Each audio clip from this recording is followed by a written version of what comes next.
Começa agora o programa que integra pesquisa e extensão por meio do projeto Nosso Bairro em Pauta da Universidade Fevale. Esse é um espaço onde discutimos mídia, consumo e cultura infantil. Está no ar o Nosso Bairro na TV.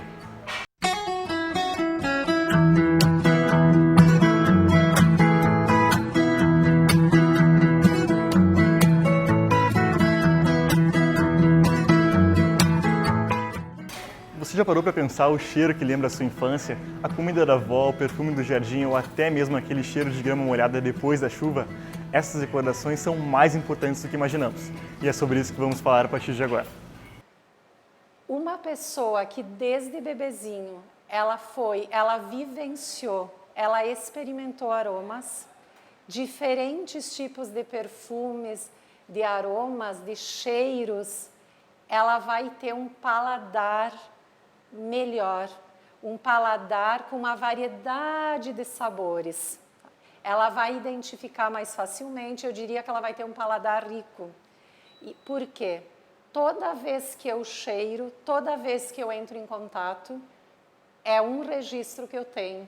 Eu sempre tive uma infância bem feliz, na qual minha mãe sempre esteve presente.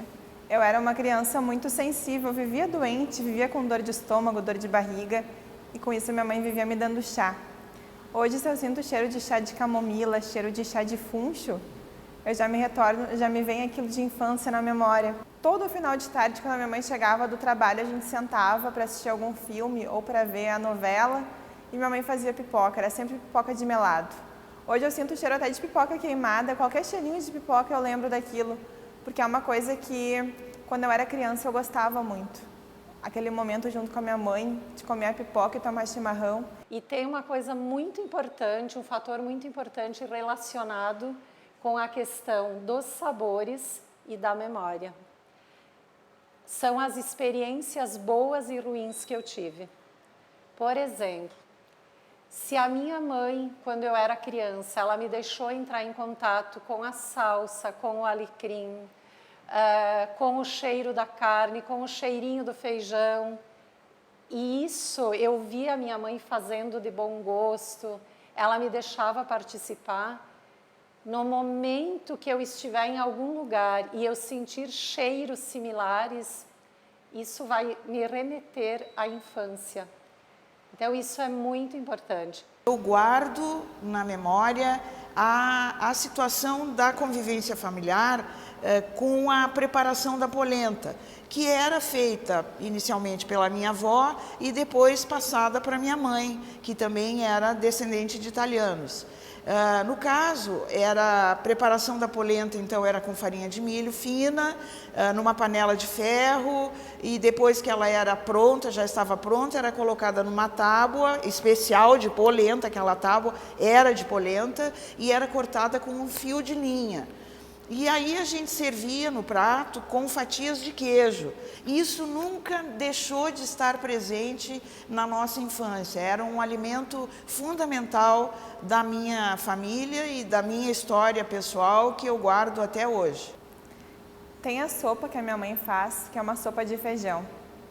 Eu não gosto muito de feijão, nunca gostei muito. Mas quando eu era pequena eu lembro que a minha mãe fazia aquela sopa de feijão. E era uma coisa assim, que vinha toda a família, vinha os amigos, todo mundo gostava. E aquele cheirinho de feijão assim me fazia, eu não sei, eu não gostava de feijão, mas aquele cheirinho me deixava com uma vontade de comer aquela sopa e eu comia, realmente, eu gostava, adorava. O alimento, a comida, ela tem uma relação muito importante com o lugar, com as coisas que nos cercam, com as pessoas, com os acontecimentos. E o gosto, os sabores e o olfato são dois sentidos que estão diretamente relacionados com as emoções. Eu lembro também quando chovia, né? Dava aquele cheiro assim de terra molhada, grama, tudo. E isso me remete ao bolinho de chuva que minha avó fazia. Lembro, quando eu era mais pequena, eu sempre acordava de cheiro de pão de queijo, quando minha avó fez isso aqui. E daí eu tinha vontade de levantar e comer pão de queijo. A minha infância eu passei no campo, eu morei no campo. E eu lembro a memória, assim, o que mais me desperta saudades, assim, daquela época, era do carreteiro com ervilha da minha avó, né? Porque eu lembro de eu ir com ela na horta, pegar as ervilhas, né, tirar da vagem e preparar o carreteiro na hora. Vamos para um breve intervalo e já voltamos para falar um pouco mais sobre a infância contemporânea. Em tempos de fast food, será que a criança de hoje terá a oportunidade de guardar esses cheiros e aromas tão importantes para a memória afetiva?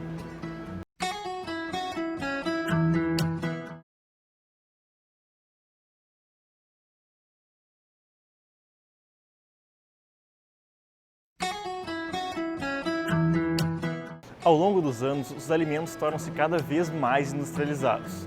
Eles são práticos e substituem a comida caseira, mas fica um alerta: além de prejudicar a saúde se consumido em excesso, esses produtos ainda afetam o contato da criança com aromas e sabores naturais importantes para constituir sua memória. Qual será o cheiro e sabor da infância dos nossos tempos? Se eu misturar sabores para a criança, se eu fizer uma papa de legumes e liquidificar, por exemplo, eu vou misturar o sabor da cenoura, o sabor da abobrinha, o sabor do arroz, vai ficar um sabor único.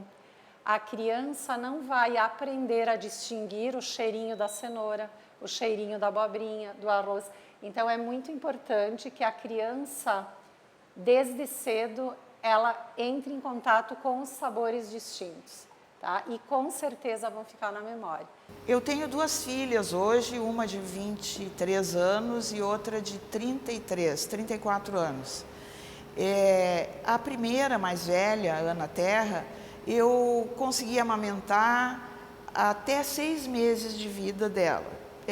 Eu tinha uma dificuldade em amamentar depois do parto, foi uma situação mais complicadinha, e ela começou a se alimentar já de nenezinho, assim.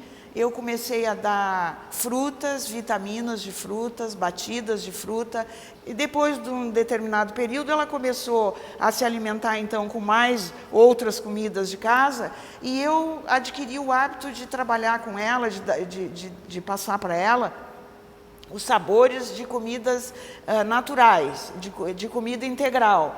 E aí, até os 3, 4 anos, a gente fez isso, em que ela estava crescendo assim nesses primeiros anos. Depois, quando ela entrou para a escola, aí a coisa foi se transformando um pouco mais. Aí realmente entrou para uns lanchinhos mais industrializados. O que a indústria faz? Ela tenta colocar no pacote e consegue muitas vezes, porque os jovens, mas principalmente as crianças, elas sentem uma atração muito grande pela imagem. Então, os pacotes, as garrafinhas, todas as embalagens de produtos industrializados, elas são pensadas, construídas para pegar pela boca, pelos olhos, principalmente, à primeira vista, né? Que a criança tem essa atração pela embalagem e consuma o produto. Então, a questão das embalagens atrativas são um desafio, né, para quem trabalha com comida, porque nós precisamos superar essa criação e sermos melhores em termos de preparo de comida cada vez mais, para conseguir fazer com que as crianças retornem e tenham esse prazer de comer um alimento natural. Eu diria assim, que há 20 anos atrás ainda, nós tínhamos assim essa vivência, principalmente aqui no Rio Grande do Sul, na nossa cidade, aqui em Novo Hamburgo e arredores, ainda aquela vivência, aquele contato da criança, do adolescente, com a refeição caseira, com os alimentos mais naturais. Porém, com todo esse processo nas últimas décadas de industrialização da praticidade, a questão das mães saírem para o mercado de trabalho, muitas pessoas também por acomodação, não é por falta de tempo de fazer o alimento, porque tem pessoas que optam pela praticidade, comprar o alimento pronto, embalado, congelado, comprar o suco de pacote, o suco de garrafinha, de caixinha. que aconteceu? Todo esse envolvimento dessas últimas gerações, ou da última geração, principalmente dos adolescentes de agora, eles ficaram assim privados desse contato. Tá? Então, o paladar deles acabou se desenvolvendo com os gostos da indústria, com os sabores dos pacotinhos, do nugget, dos empanados, dos congelados, enfim, dos bolos artificiais, dos biscoitos de pacote, dos recheados e de toda essa gama de produto que nós encontramos nos grandes, pequenos supermercados e até mesmo restaurantes. O prazer de tu pegar e fazer a tua comida, eu acho que isso, espero que não se perca, né? Porque isso é como se tu doasse ali tudo que tu tem, na hora, no momento ali, tu desse teu melhor para servir os outros ou a ti mesmo, né? Te agradar. Eu acho que isso a comida industrializada nunca vai conseguir, né? Esse gosto. Em 1980 surgiu nos Estados Unidos a expressão comfort food. Para quê? Isso surgiu porque como lá tem um consumo muito elevado, é tradição, nós inclusive o mundo importou a questão dos lanches rápidos, cópia, né, dos americanos. Eles criaram esse comfort food para tentar resgatar aquela vivência, aqueles valores, aquela questão da comidinha caseira. E nós no Brasil também hoje, com a gastronomia, com a nutrição, nós estamos fazendo um trabalho nesse sentido. Fazer o quê? Tentar fazer com que a refeição, com que a comida preparada, ela se aproxime, pelo menos, um pouco mais, que ela faça com que a pessoa tenha lembranças da infância, que o ambiente onde a comida é servida seja acolhedor. Hoje, nos domingos ainda, a gente se reúne tudo em volta da mesa para almoçar e é aquela comida que a minha mãe faz. A maionese dela, a carne de panela dela, isso é um hábito que a gente tem que a gente vai levar para o resto da vida. Mas sim, eu vejo que com o tempo realmente houve uma troca de hábitos.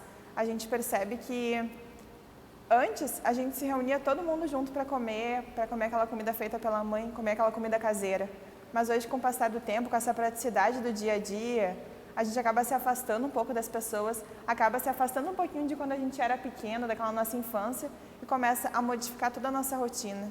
No meu trabalho, eu como sempre em restaurantes, né? Em função do tempo, mas eu sinto falta do dia a dia mesmo, de chegar em casa, como era antes, né? Chegar da escola, ter aquela comida quentinha já te esperando. Nós incentivamos o comer com a família, pelo menos nos domingos.